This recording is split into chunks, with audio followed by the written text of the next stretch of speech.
What's going on, guys? The Comics Kid 2099 here. Happy Halloween!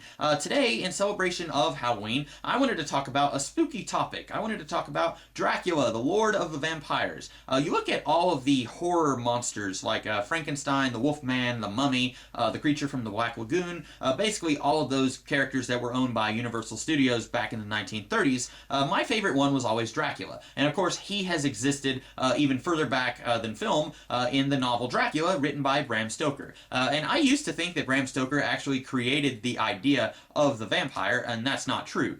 There were folklore stories going back hundreds of years before Stoker was born about creatures that were basically vampires, and then you had the story of Carmilla, the vampire queen, which was like 25 years before Dracula even came out, I think.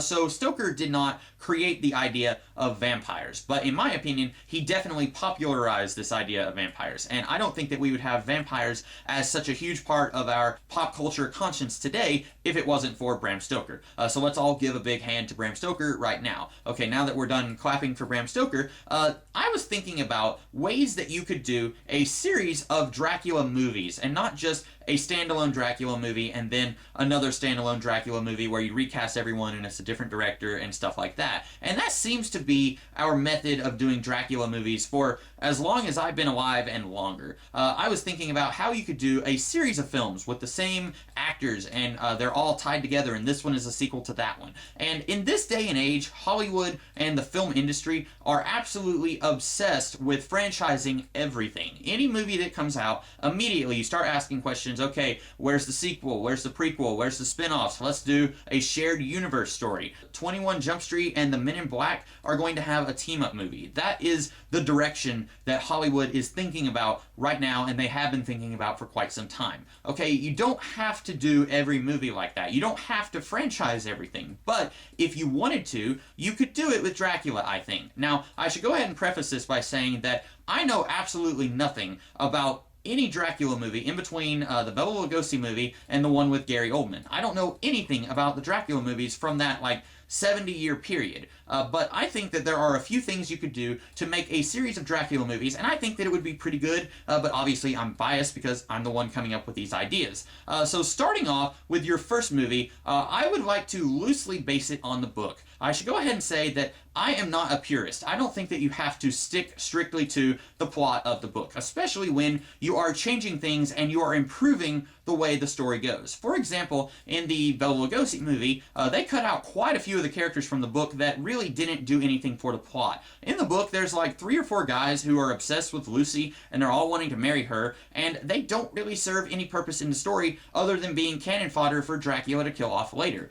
You don't need those guys. Dracula can be menacing without killing off these 3 or 4 guys who don't serve any purpose in the story. So I like the idea of the first Bela Lugosi movie killing off those guys, or rather, not even using those guys at all.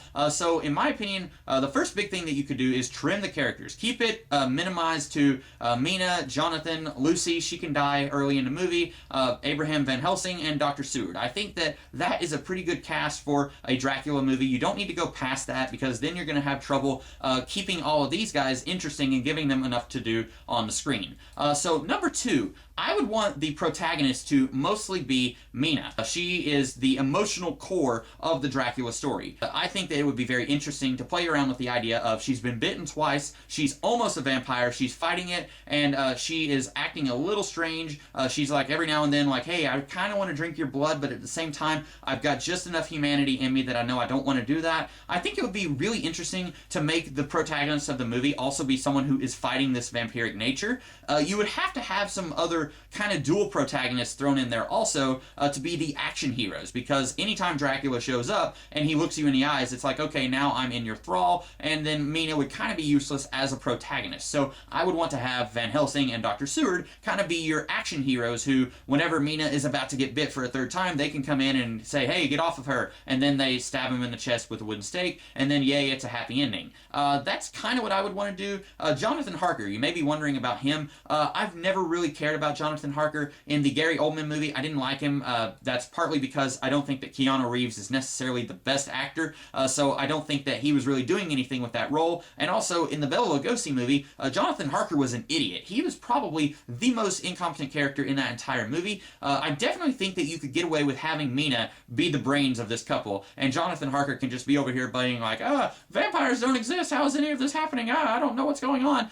You could have Jonathan Harker be doing that, but you really don't need him to come in and say, I'll save you, my dear, I am a big hunky man and I'm going to save my woman. No, you don't have to do that. I would really rather have Mina be the brains of this operation, and she can be the one saying, listen, everyone shut up, let's listen to Abraham Van Helsing, he is obviously the expert on vampires, let's hear what he has to say. And she could almost be the one calling the shots on this whole let's go hunt down Dracula thing. Kind of like how in the League of Extraordinary Gentlemen comics, Mina was the head of the team. I want to characterize her kind of like that. The third thing that I would change, when I was watching the Bela Lugosi movie, at one point Dr. Seward is like, may I introduce Count Dracula to Dr. Abraham Van Helsing? And there was this very tense moment where they both kind of looked at each other, and I was really hoping and expecting that they would say, oh, we've met. And then, like, they could shake hands and they could pretend to be polite in front of everyone else, but then secretly it's like, I am so gonna kill you, Dracula. And Dracula's like, you're gonna try, I'm gonna kill all your friends here, and you're not gonna be able to do anything about it. I would really love to add a little bit of history between Van Helsing and Dracula. In the two Dracula movies that I have seen, Van Helsing comes in and he spouts a whole bunch of exposition about what can kill a vampire, what they're weak against, how their powers work, but then he doesn't really do anything other than he gives them the information, and then he helps them kill Dracula. I would really like to have more of a history between these characters. Like, Van Helsing, he is a well-respected doctor, comes from wherever he comes from, and everyone's like, oh yeah, he's a doctor, and Dr. Seward is like, hey, I'm a big fan of yours, but then it's like, oh, and I'm also a vampire hunter on the side, and I've been trying to kill Dracula for 15 years, and I've met him a few times, and I've failed every time. And then this would also explain how Abraham Van Helsing has all of this information on vampires. How does he know that a wooden stake will kill a vampire? Probably because he was fighting one of Dracula's brides earlier before the movie starts, and in desperation, he grabs a stick and stabs her, and it kills her. Maybe you could say that Dracula really hates Van Helsing because he killed one of his wives, and then you could even say that Dracula had more than 3 wives before the movie started, and now he only has 3. You could do that if you wanted to, or you could say that he killed one of the 3 wives, whatever. But I would really like to have Van Helsing have a little bit of history with Dracula. If you will, in a Star Wars metaphor, you could say that it's kind of like Obi-Wan Kenobi and Darth Vader. They have history when the movie starts, and then whenever they face off against each other, it's like, ooh, it's on, because we've already heard Obi-Wan Kenobi talk about how he used to be friends with Darth Vader.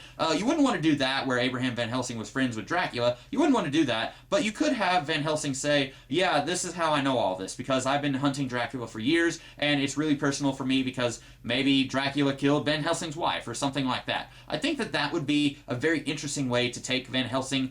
You would actually be turning him into a little bit of a character, because I think a big problem with the Gary Oldman Dracula movie is that Anthony Hopkins, he is a fantastic actor, but he had nothing to work with in that movie, so he just kind of turned Van Helsing into a crazy madman who's laughing at stuff that's not funny, and it was just very uncomfortable watching this really good actor work with absolutely nothing and kind of just fake his way throughout the whole movie. So I feel like this would be a better way to play Van Helsing as someone who is actually an experienced vampire hunter. Now, he can be an old man. You don't want him to be like Hugh Jackman in that Van Helsing movie where he's a hot, young, sexy action figure. He could be like stumbling around saying, man, I'm getting too old for this, stuff like that, but he has experience fighting vampires. I think that that would be a really cool way to take his character. And the fourth thing, I would say you end your movie in the same way that most of the movies in the movie, where they finally stake Dracula and his wives in the heart, but then Dracula is like a big deal even among vampires. All the wives, they turn to dust as soon as the sun comes up, and then they're gone and they're never coming back. But Dracula, for whatever reason, he is a worse vampire than all these other guys. I think in the novel, at least I vaguely remember this reading in a novel. It's been a really long time since I've read the novel, but I vaguely remember reading that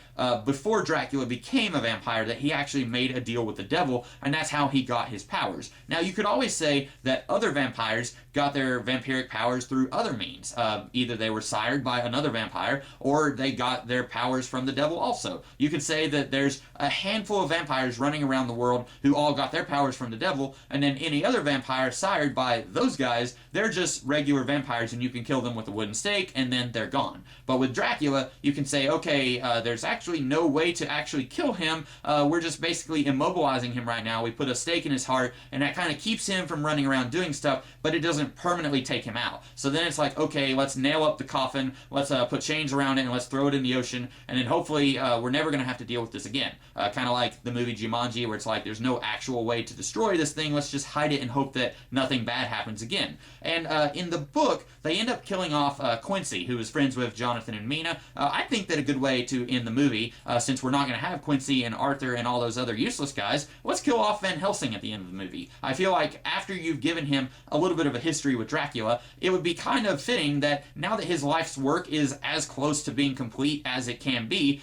he has taken care of Dracula, hasn't killed him, but he's basically made sure that the world is not going to have to suffer at Dracula's hands, and then he dies at a wound that Dracula inflicted on him earlier in the movie, and then Mina and Harker, they can have a kid, and then they can name the kid Abraham or something like that, and then Mina, she's not quite reverted back to human. That's one thing from the book, and also from the movie The Lost Boys that they did, where when you kill a master vampire, all of the ones that he sired go back to being a human. I don't think that that works. I think that's kind of a cheap way of reducing all of the drama. So maybe you could have Mina still kind of sort of vampiric, but she's still also human enough that she's able to control her bloodlust, and then she and Harker can have a kid, and then seemingly it's a happy ending. And then if you want to do a sequel, what I would do is the first movie is set whatever year the novel came out. So if it was like 1888, I don't remember the exact year that it came out, but whatever year the novel came out, that's what year your first movie is set. And then if you want to do a sequel, let's say it takes you 3 years to do a sequel, then your next movie is going to be set 3 years later in real time. Basically, however many movies you do them in real time. Or if you want to use a little bit of movie magic to age your characters up a little bit, you could have it be set later. You could have it be set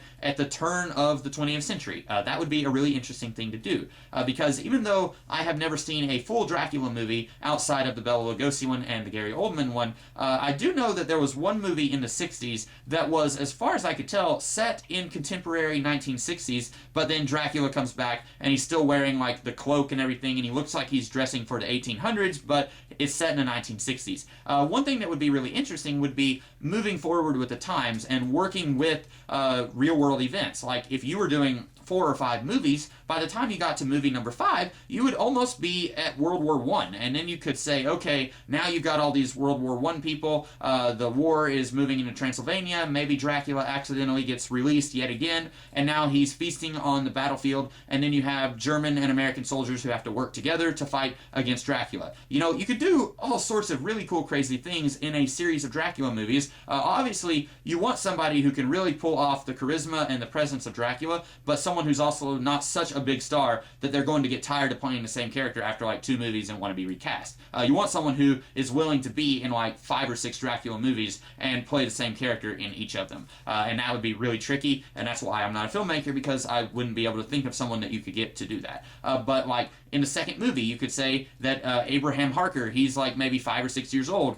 and maybe Dracula somehow gets released from his prison, and then it's like, okay, I'm going to go get revenge on those people. He's not just out to feast and take over England like he was kind of trying to do in the first story. Now it's personal for him. He wants to go after the people who stopped him the last time. And then maybe you could introduce another Van Helsing. In Marvel Comics, in the Tomb of Dracula series, you had Quincy Harker, who was the son of Jonathan and Mina, and he was like in his 70s and I think in a wheelchair. And then you also had a Van Helsing descendant, who I think was a woman, if I'm not mistaken. You could do that. You could say that the Van Helsing family, that they were all trained by Abraham Van Helsing, and now it's like, Dracula is back. Maybe in the intervening time in between the first and second movie, you could say that these other guys, they're out hunting the other master vampires. People like Carmilla or Warner or Varner. I can't remember his name. I think it's Varner the Vampire or Varney the Vampire, something like that. You could say that while they think that Dracula is dead, they're out trying to hunt these other really bad vampires who also are impossible to kill. And then when Dracula comes back, they come in. You could have Abraham Van Helsing's daughter comes in and says, hey, you guys were friends with my dad. I'm here to help you. Dracula is back. Someone accidentally let him out. We have to fight him again. And you could play around with it a little bit, introduce new plot elements. I think that would be really cool. And then eventually, if you wanted to, you could just keep moving forward into the future, or not the future, it'd still be the past for us, but if you wanted to do 4 or 5 or 6 movies, you would get closer and closer to the present day, and I think that that would be a really fun and interesting way to do it. You could have other master vampires come in after Dracula is seemingly killed in the first movie. You could have Carmilla come in and say, okay, Dracula's dead, I'm in charge of all of the vampires now, does anyone have a problem with that? And then she would be trying to move in and fill this power vacuum, and she would be saying, okay, Dracula was a little bit of an idiot, he was just kind of messing around with these humans, killing 1 or 2 at a time. We need to move in mass and take over all of London. We will have the civilized world in our grasp in just a matter of nights. Kind of like the novel Anno Dracula, which is an alternate universe sequel to the novel Dracula, but you could have like an army of vampires all working together. That would be a really cool thing that you could work with. Really, this has been a very unorganized video, but there are any number of things that you could do in a series of sequels based loosely on the Dracula novel, and I think that that would be a lot of fun to see. I would enjoy the heck out of a story like that. Now, I'm sure other people would be like, oh, this is stupid, it's not like the book, or they would rather do what Hollywood has been doing, where they do a whole bunch of unconnected Dracula movies, like The Untold Origin of Dracula that had that guy from The Hobbit, or that Dracula TV series that had that guy from The Tudors. Maybe people prefer that. If you do, let me know in the comments below. Personally, I don't. I actually would rather that they do a series of movies, like what I spent this video talking about, but that's just me. I hope that you guys have a great Halloween, be safe, enjoy this video, and if you did, be sure to like, share, comment, and subscribe, and I will be back later in the week to talk about something else. In the meantime, you guys have a great rest of your day. Catch you later.